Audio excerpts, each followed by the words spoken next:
Thank you, Annie. Oh, I'm on after all that. Am I on? I'm on. Good morning, everybody. Good morning. It's so nice to see your bright faces here. Do we need lights on in the room, or are we good without? It's easier to see. That makes sense to me. For those of you who don't know me, my name is Sally Beth Shore. I serve as one of the contract ministers here at this Unitarian Universalist Fellowship. It's great to get a chance to be with you this morning. If you're concerned that you saw Rob messing around with the back of my dress, it's because he actually had to tape the microphone assembly to me because it's missing its clip this morning. But we make do. We make do here. So on this bright morning, we usually get started by having announcements. If anyone has announcements that they would like to share with the rest of the congregation, we invite you to do so. Alyssa, would you be able to hand that mic to Gretchen over there? And just turn it on when you get it there, Gretchen.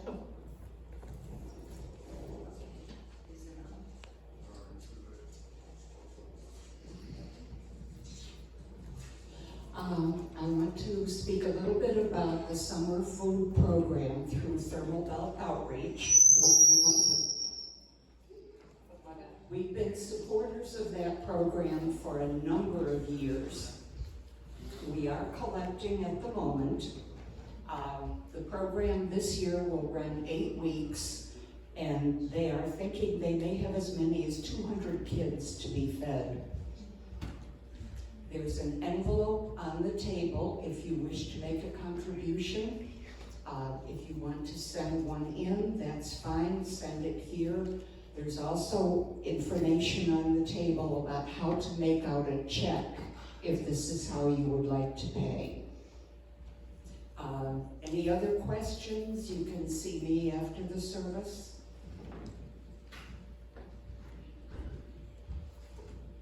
Thank you, Gretchen. And for those of you who don't know, I know this congregation has been very involved over the years with Thermal Belt Outreach, so it's just wonderful to see you continuing that tradition. Are there any other announcements this morning? Nope. Well, in that case, I would like to move on to saying I think we have some visitors with us today, and we hate to put you on the spot, but we'd love to know who you are. If you are feeling so moved, if you could stand up and tell us, who you are and where you live and what brought you here this morning, or even just your name. But actually, I'm going to start because I wanted to introduce some people that I brought with me. Some visitors, not their first time with this congregation, but the first time here. I brought my parents, and I'm not going to make them stand up, but you can turn around and wave. This is Raymond and Rachel Stone, and they live in Asheville, North Carolina, and they made the trek down with me this morning. Tell somebody else. Anybody else that would be willing to introduce yourselves today? Anyone with you? This is a joy. Our daughter, our oldest favorite daughter, Jennifer from San Antonio, Texas. And we're so thrilled to have her here. Thank you. Okay, all the way from lovely San Antonio. Welcome. Thank you. Anyone else? Good morning.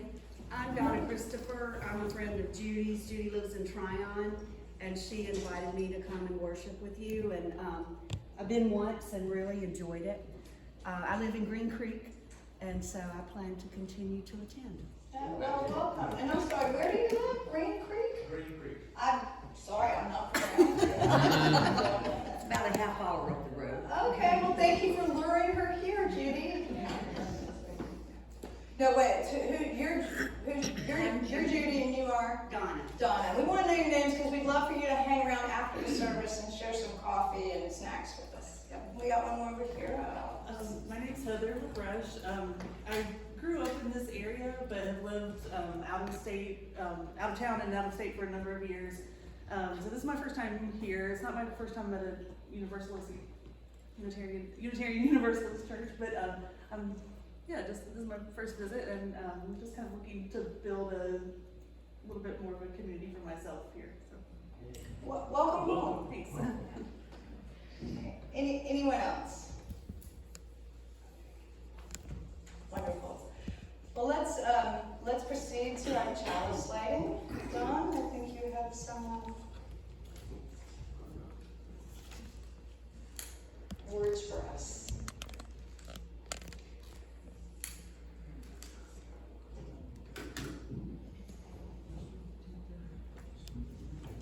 Is it on? It is on.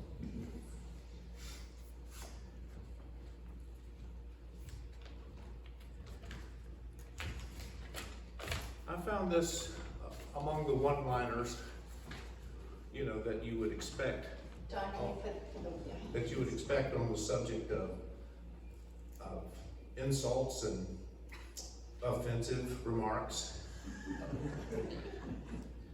Back in the days when the settlers were moving to the west, a wise man stood on a hill outside a new western town. As the settlers came from the east, the wise man was the first person they met before coming to the settlement. They asked eagerly what the people of the town were like.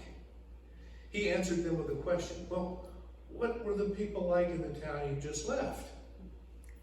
Some said, well, the town we came from was wicked. The people were rude gossips, took advantage of innocent people. It was filled with thieves and liars. The wise man answered, well, this town is the same as the one you left. They thanked the man for saving them from the trouble they had just come out of and moved on further west. Mike? Then another group of settlers arrived and asked the same question. What is this town like? The wise man asked again, well, what was the town like where you came from? These responded, oh, it was wonderful. We had dear friends. Everyone looked out for the other's interests. There was never a lack because all cared for one another. If someone had a big project, the entire community gathered for help. It was a hard decision to leave, but we felt compelled to make way for future generations by going west as pioneers. The wise old man said to them exactly what he said to the other group. Well, this town is the same as the one you left. These people responded with joy. Let's settle here. By the way, this came from a book by John Bevere, The Bait of Satan, Living Free from the Deadly Trap of Offense. I'm afraid Don may have scooped the sermon. I should just go home now. But we'll have a little more to say on the matter. Thank you for those beautiful words. Let's join together in reciting our unison chalice lighting. The words should be in your hymnal on a little sheet of paper, or they're also up on the screen. We light this chalice with the light of truth. We light this chalice with the warmth of love. We light this chalice with the energy of passion. We light this chalice with the harmony and peace. Holy and beautiful the custom which brings us together in the presence of the Most High, to face our ideals, to remember our loved ones in absence, to give thanks, to make confession, to offer forgiveness, to be enlightened and to be strengthened. Through this quiet hour breathes the worship of ages, the cathedral music of history, and three unseen, but nevertheless here, guests attend, faith and hope and love. Let all our hearts prepare them a place. Now I'd like for you, if you have your hymnal there, to open it up to the back to number 598, and let's read together a responsive reading. And let's see, we're pretty balanced one side to the other, and so let's respond to each other. We will start with this side. If you'll start the non-italicized words, and then on this side, if you will respond with the words in italics, okay? Everybody found that? 598, give me a nod. Okay, I'm going to turn off so my voice doesn't sail over everybody. All right, let's start. May every creature around you well-being and peace. May every living being, weak or strong, long and small, the short and medium size, the mean and the great. May every living being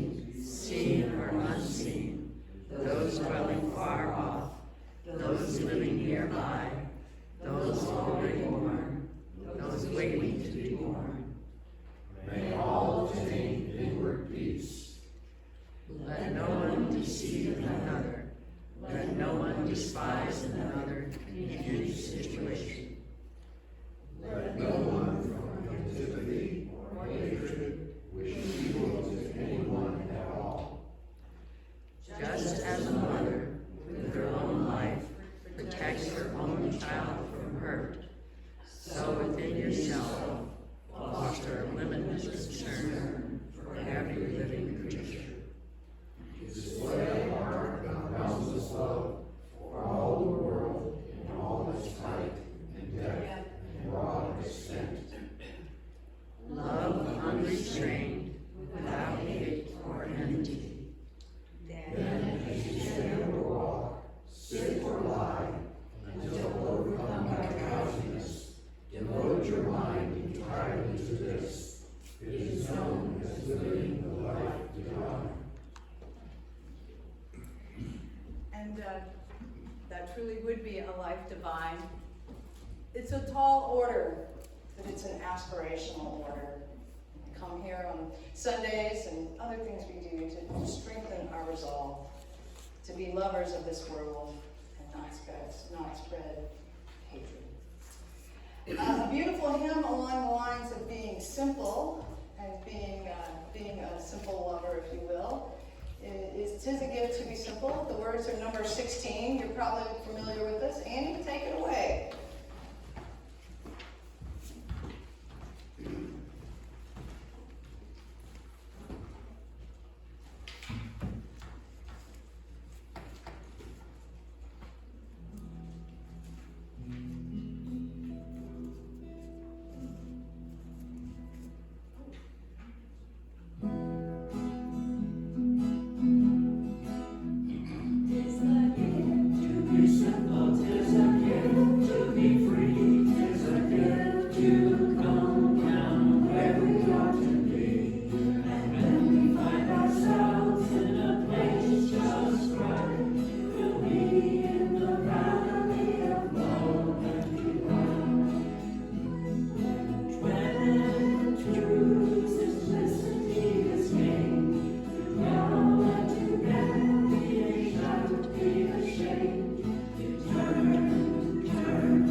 Noticed that the tune in the hymn book doesn't quite match the tune that we're familiar with, and so we made it work.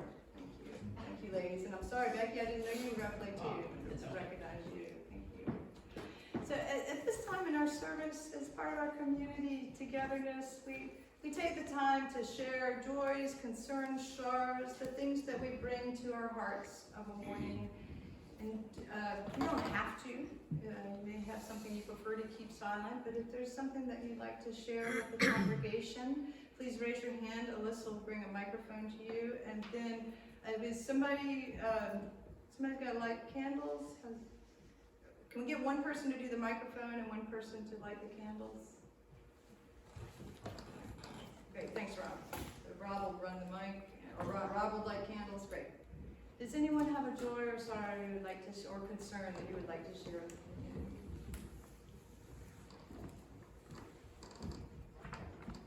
Good morning. 22 years ago, I had open heart surgery, and I'm delighted to be here.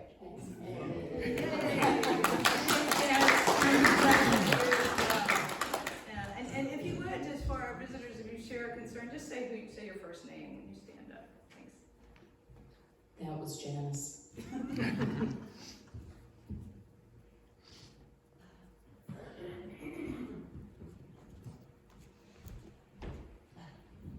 My joy is as a grandmother.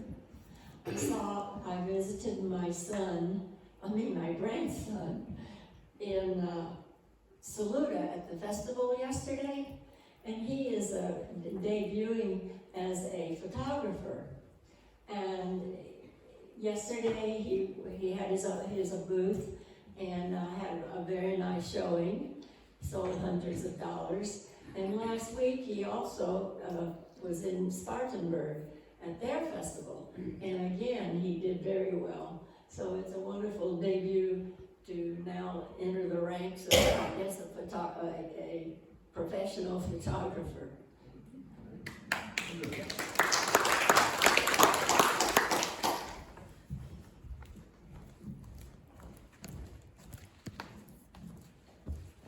Hi, I'm Barbara. After a very long stretch, my granddaughter is finally graduating from culinary school with a specialty in cake decorating or pastry decorating. And she sent me some pictures. They are just incredible. I can't imagine how they're accomplished. But I'm so pleased that she's reached this goal.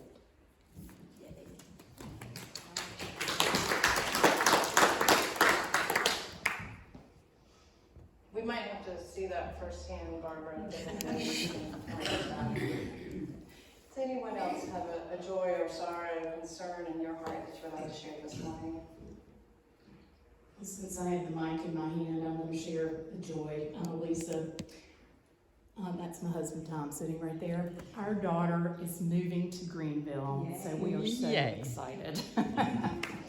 Where's she moving from? She's in DC right now, but she's been in Baltimore, Pittsburgh, and DC with work, but she's getting a new job in Greenville, so we're so excited.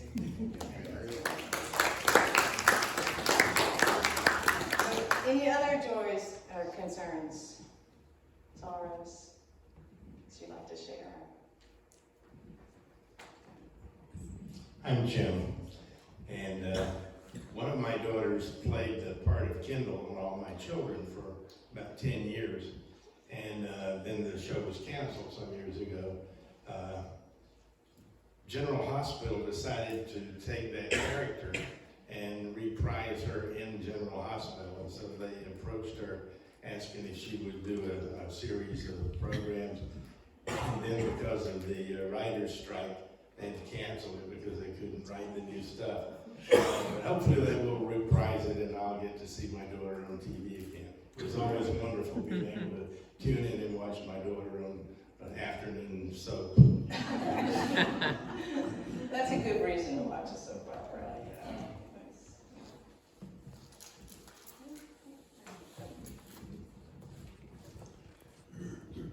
And my name is Jennifer Harriet, and every summer, for those of you who've been here for a while may know that my mom and dad travel north to Wisconsin and spend summer on an island there called Madeline Island in Lake Superior. And so one of my joys is that this summer, again, my sister and I will be able to take my mom there, and my dad will join us, and we'll spend 6 weeks or so on a beautiful lake island in Lake Superior. We're looking forward to that.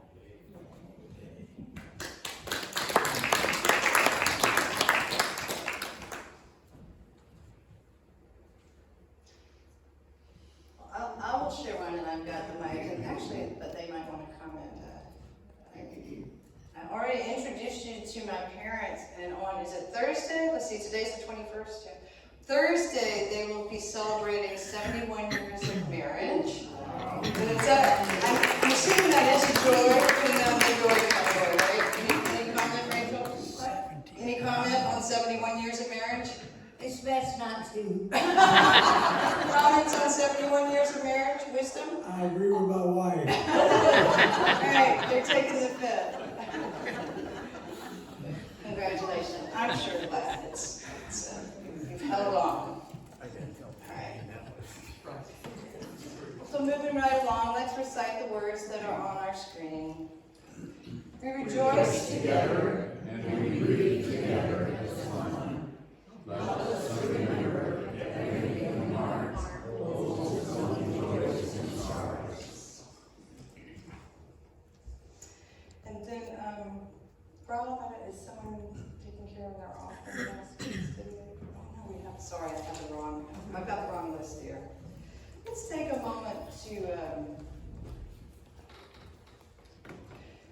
take a deep breath.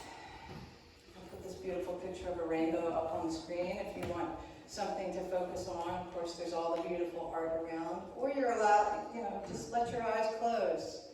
Let them go fuzzy or close. Let's take another deep breath together.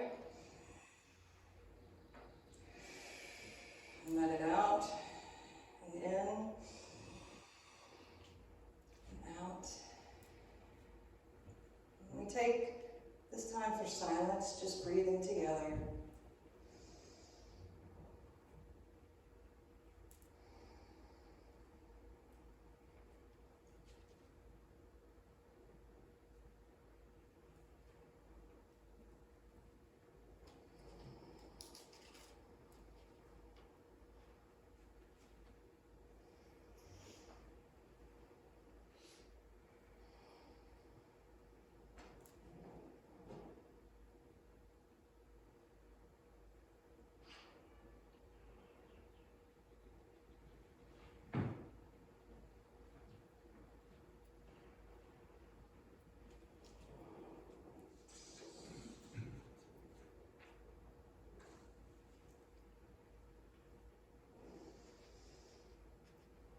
Here's a little lesson for us today.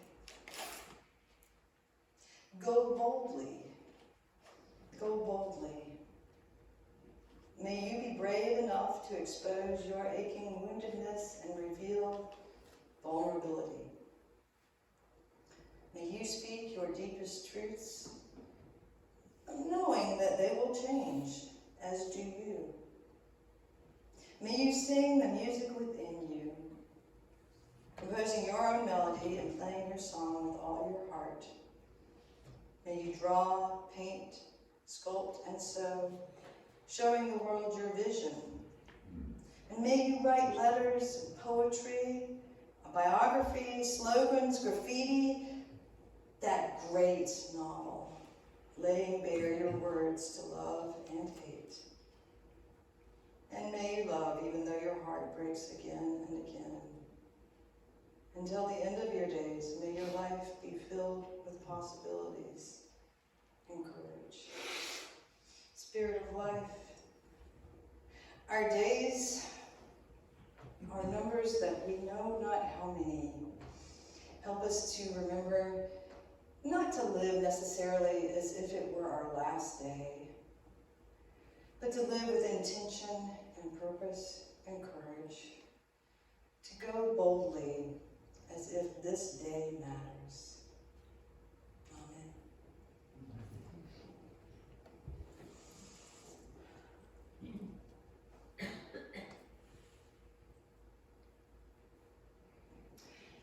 Now it's time for our offertory.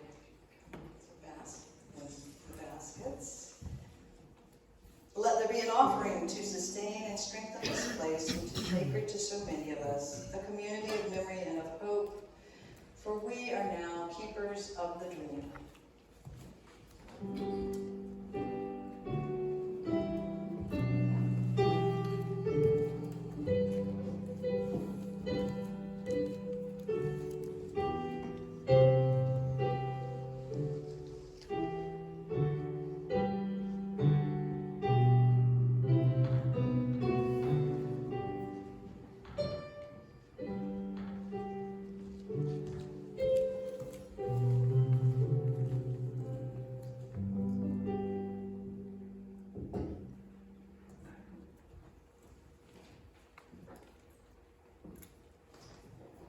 To the work of this fellowship, which is weaving a tapestry of love and action we call community, we dedicate our lives, and these are our offerings.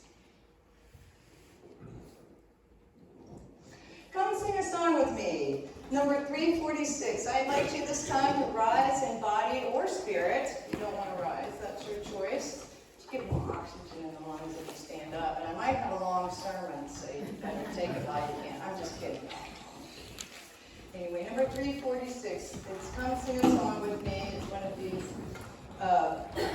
the verse changes with just a little bit. You should be able to look up. Let's just see.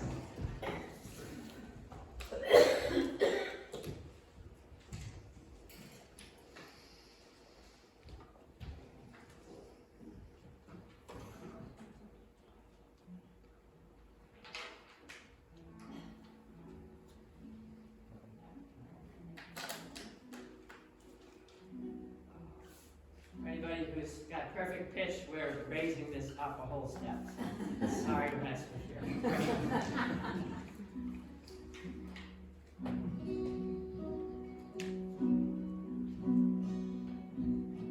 Come sing a song with me. Come sing a song with me. Come sing a song with me. That I might know your mind. And I'll bring you home when gold is hard to find. And I'll sing a song of love that grows in winter time. Come dream a dream with me. Come dream a dream with me. Come dream a dream with me. That I might know your mind. And I'll bring you home when home is hard to find. And I'll bring a song of love that grows in winter time. Come walk in rain with me. Come walk in rain with me. Come walk in rain with me. That I might know your mind. And I'll bring you home when home is hard to find. And I'll bring a song of love that grows in winter time. Come share a rose with me. Come share a rose with me. Come share a rose with me. That I might know your mind. And I'll bring you home when hope is hard to find. And I'll bring a song of love that grows in winter time.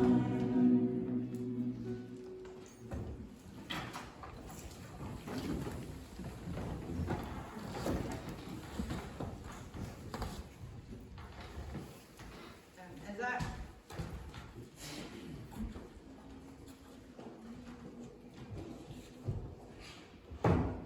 I'm going to start off with a wisdom story, and I guess I probably put that slide in there after I sent it to you. But I have a little story to tell you. Hello, welcome. You've missed all the singing and the dancing. I'm just going to be talking for a while. We're glad to have you. You might have heard the story of two brothers. And these were two brothers who had inherited land from their father, and so they had farms that were side by side.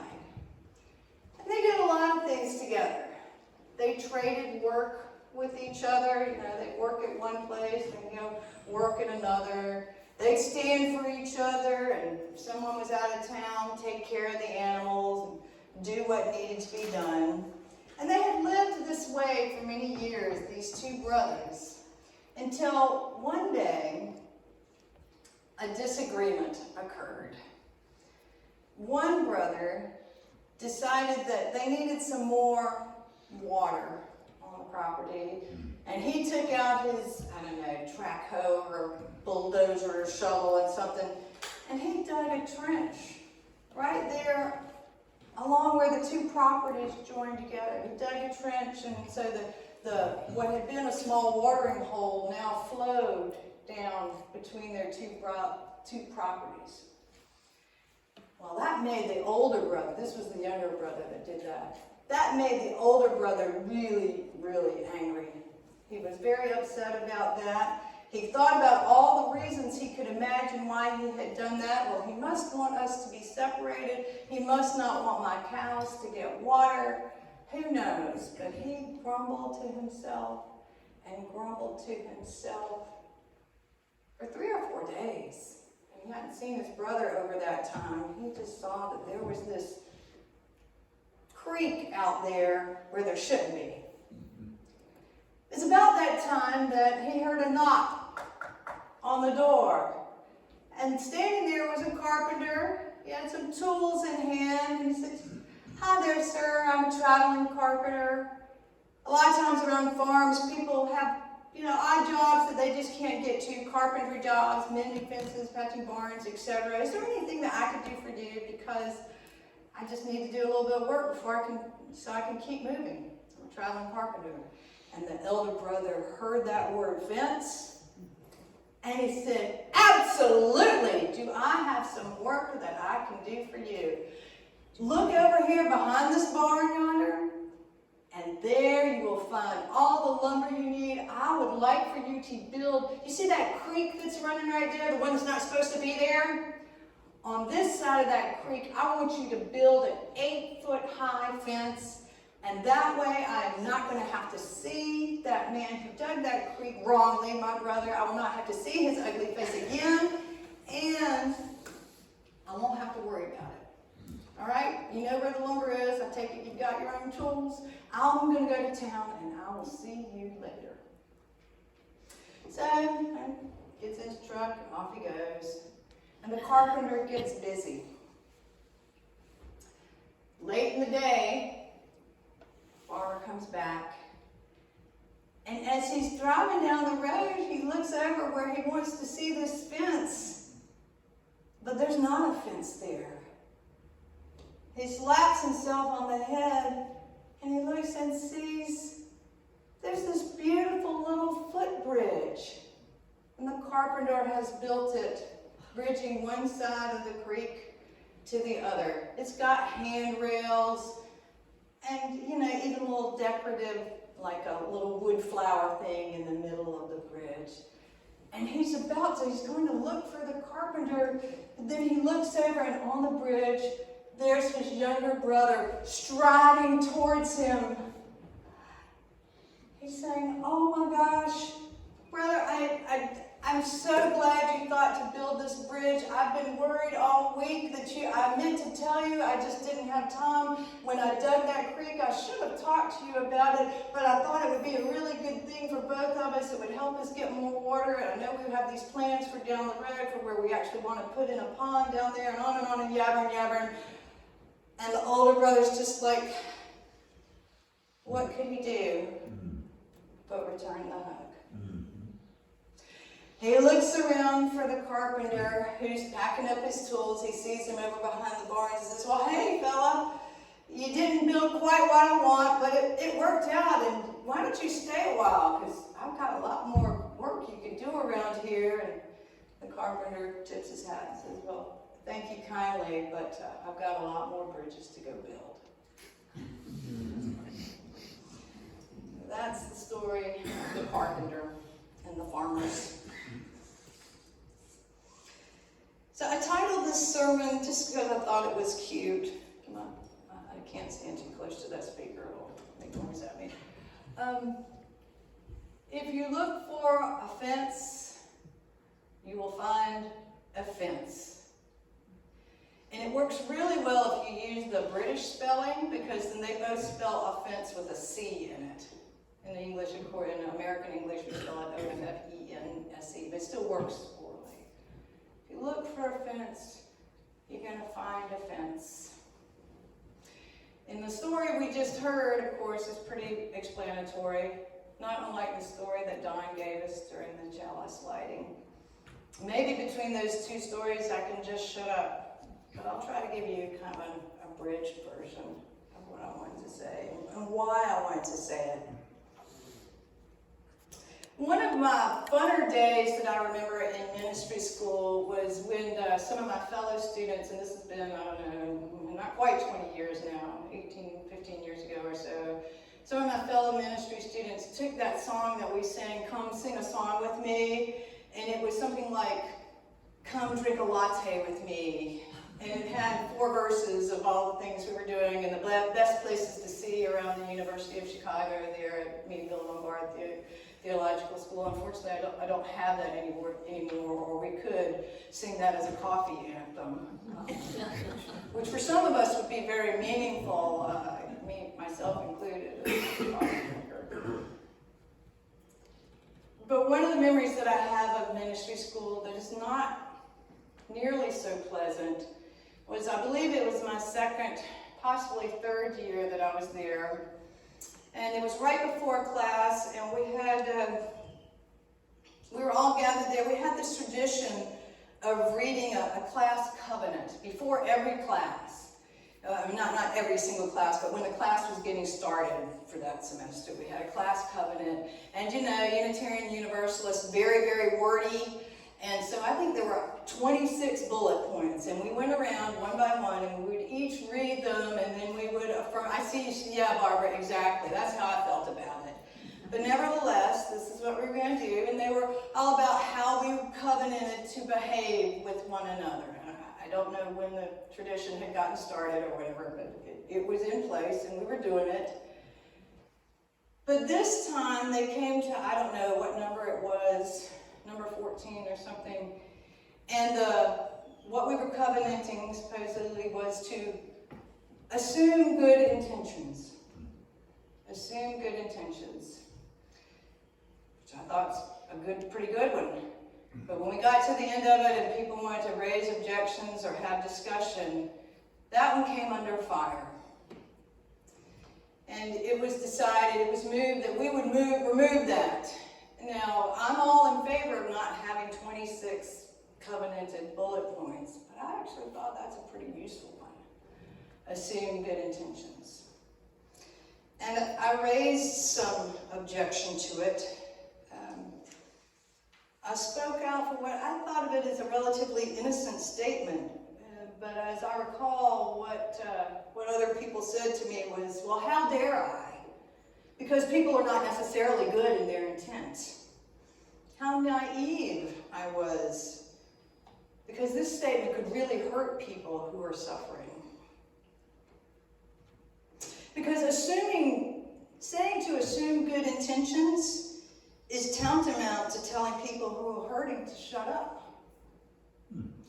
Well, I didn't quite understand that logic, but the group voted, and so that statement was tossed out. I knew something was amiss then, but nevertheless, I stayed on into full fellowship and etc. But I would say that the situation has only become worse in Unitarian Universalism as a whole, and as well as in our society as a whole. I think we have, in favor of looking at the world in other ways, we often forget how important it could be just to assume good intentions. Now that statement does not mean assume good intentions to the bitter end. I don't think. I think it means don't rush to judgment. Hold on. Try to get a deeper understanding before we do something else. Because these busy brains of ours are always going to assume something. If we're not assuming good intentions, then what are we assuming? It starts with our expectations. You know that story of the brother, the two brothers, that really had to do with a misapprehension, didn't it? It had a good ending, but it was kind of at least I thought it was a happy ending. But, you know, the younger brother thought that the older brother had built that bridge deliberately. And he thought, wow, he's really affirming me, even though I did something without informing him. And so because he thought that, because he assumed the good intentions, he went over and hugged him, and that made the older brother melt and whatever. And the older brother, he had a misapprehension where he had assumed a bad intention. He had assumed that the younger brother had done this to get him for some reason. Anyway. I do believe we have slid into a culture in the past couple of decades of looking for offense. Looking for offenses, and as a result, we have built many fences unwittingly. And maybe we could think about how we might slide back and do more bridge building. One of the things I've come to accept, understand as true in my late adulthood, you guys probably got this a lot younger than me, but my parents will tell you I'm kind of a slow learner, is about how much my interpretation of the world really changes what I experience of the world. Now, I don't mean to say that there is no absolute truth. If we walked outside right now, I think that we would all agree that it's cloudy.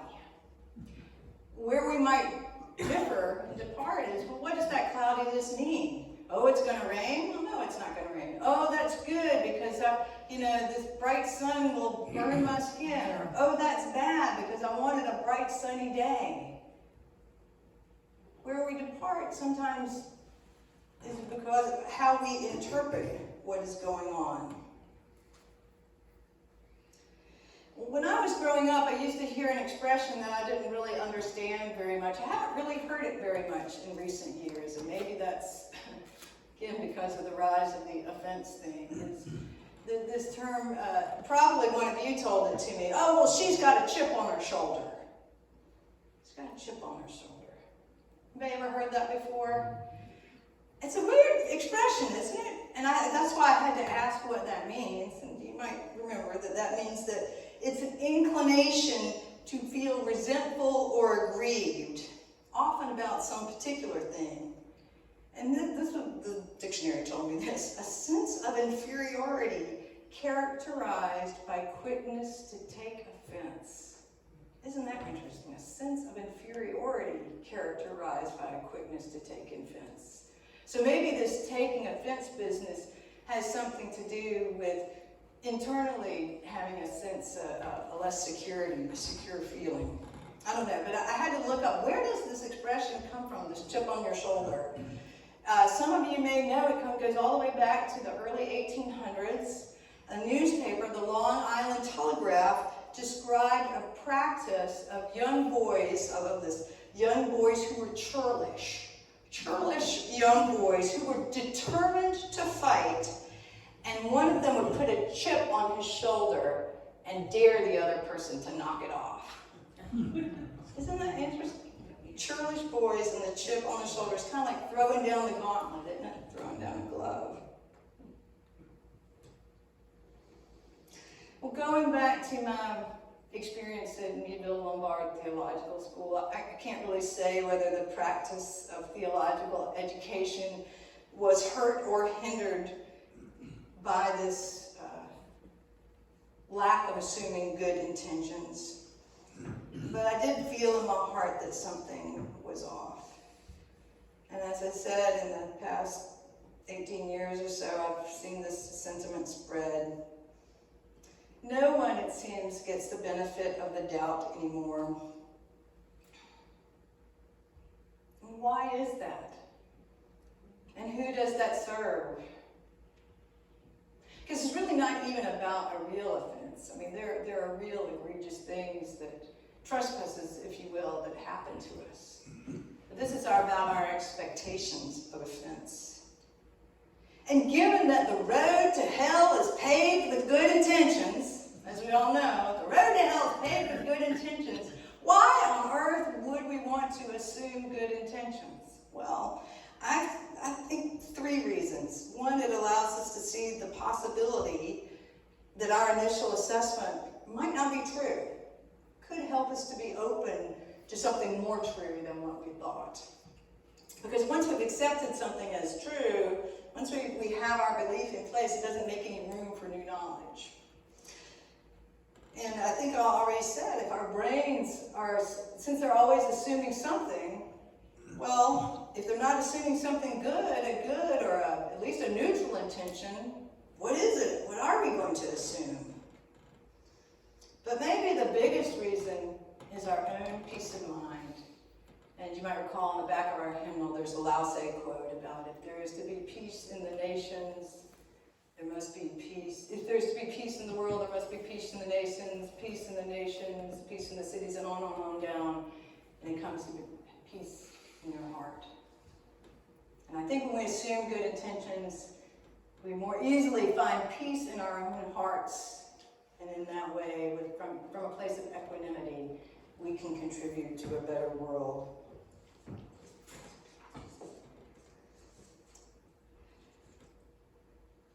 Political anthropologists that go back as far as Alexis de Tocqueville talked about trust in America, the idea of trust. He noted that social capital has been built up by people interacting with each other outside of family groups, a cooperative spirit cooperating strongly with societal success, general prosperity, resilience, economic advantage.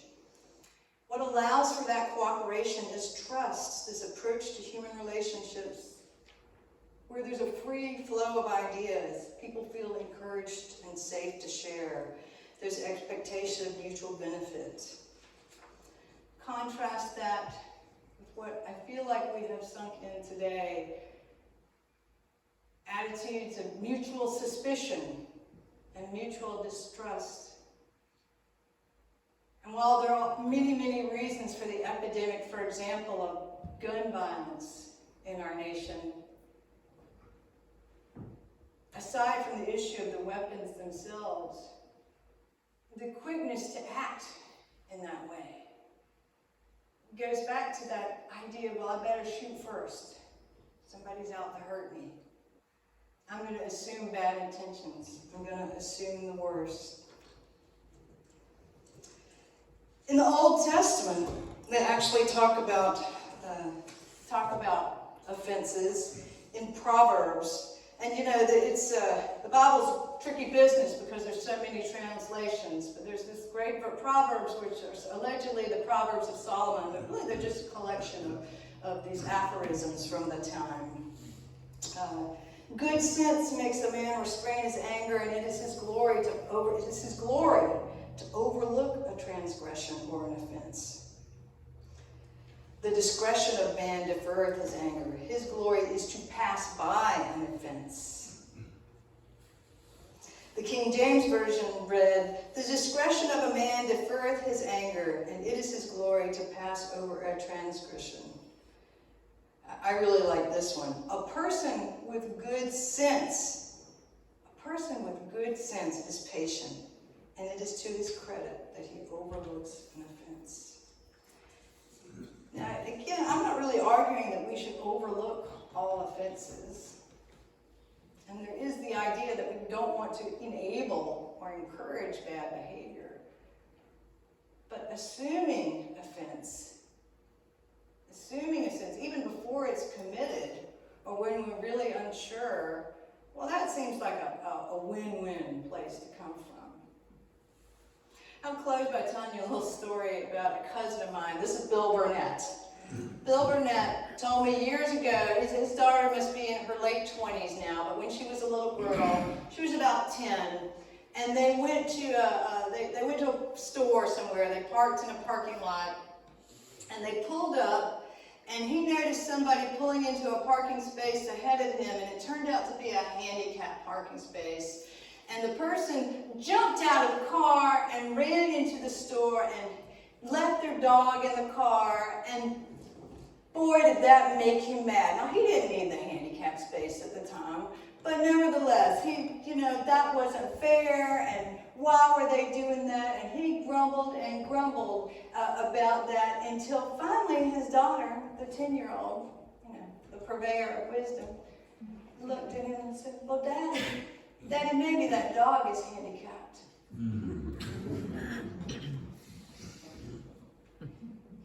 Now, I don't know whether that person was doing the right thing or not about that. But the daughter, in assuming a less nefarious intention, in assuming the handicap of the dog, she was on to something there, I think. Because, of course, Bill then just burst into laughter, and it became a story that he eventually told me. And it brought him to that third point, having equanimity in his heart. If there is to be peace in the nations, there must be peace in our hearts. And that's all I got. Thanks for letting me elaborate on your story, Don. Good. It's true. Let's do a closing hymn, number 300, with heart and mind and soul and voice. Please rise, if you will, and body or spirit. You gonna do piano today for this one? Oh no, I told the wrong one. I'm sorry. I meant to cancel this. Hang on. It's the other one you have, right? Could you move it ahead one more? Yeah, 128. That's the one you prepped for, Annie. I'm sorry. I had a choice going, and then in the end we selected a different one. Number 128. There we go. Let's just do the first and the last verse of this. If you will, rise in body or spirit. If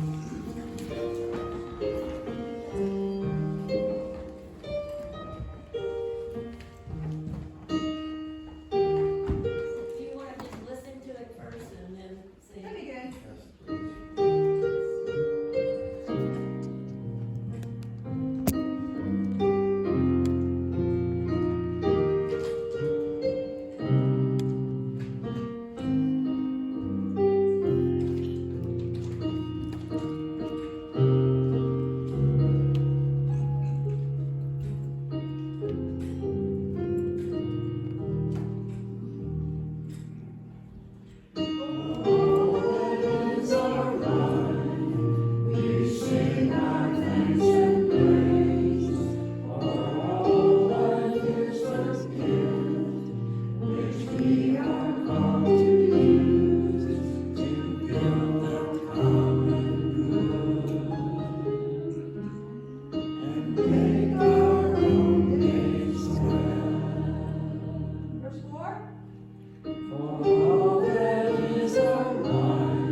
My friends, our service has ended. Your service in the world continues. As you go out about your business and about your week, may you find it within yourself to build bridges or to recognize when others might be trying to make a bridge. May you go in peace and go in love. Bless you all. If we can extinguish the chalice, we will recite together these words. We extinguish the flames of the chalice